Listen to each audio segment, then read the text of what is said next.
आमच्या गावची संस्कृती आणि परंपरा म्हणजे अंमली बारस निमित्त सर्वजण आपल्या घरून आंबील घेऊन मंदिरात येतात. इथे एकमेकांना वाटून मिळून मिसळून खातात. तर नमस्कार मित्रांनो, गावातली संस्कृती आणि परंपरा दाखवणारा मी आपला माणूस म्हणजे सचिन मांडे. तसं तर माझं वर्किंग सुरू होतं, पण देवाला आंबील व्हायचं म्हटल्यावर बाबांनी काढली लॉट प्लॅटिना आणि मी पण लगेच आवरलं. आता काही जण म्हणून गोड पाहुण्याचा पाय दुखता असा विषय काय करू, पण तसं नाही मित्रांनो. आमचं घर आणि मंदिर जरा लांब आहे, त्यामुळे गाडीवरच जाणं लागतं.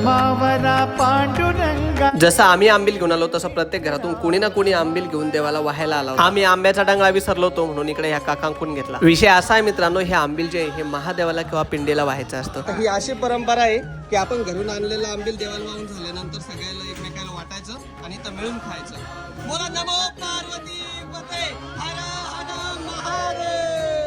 आता मी सगळ्यात आधी मारुती रायाच्या मंदिरात आलो. इथे आंबील वाहून मंदिराला प्रदक्षिणा घातली आणि इकडे मागच्या साईडला आई विठ्ठल रुक्माई आणि प्रभू श्री रामांचं मंदिर आहे. इथे सुद्धा आंबील वाहिला आणि दर्शन घेतलं.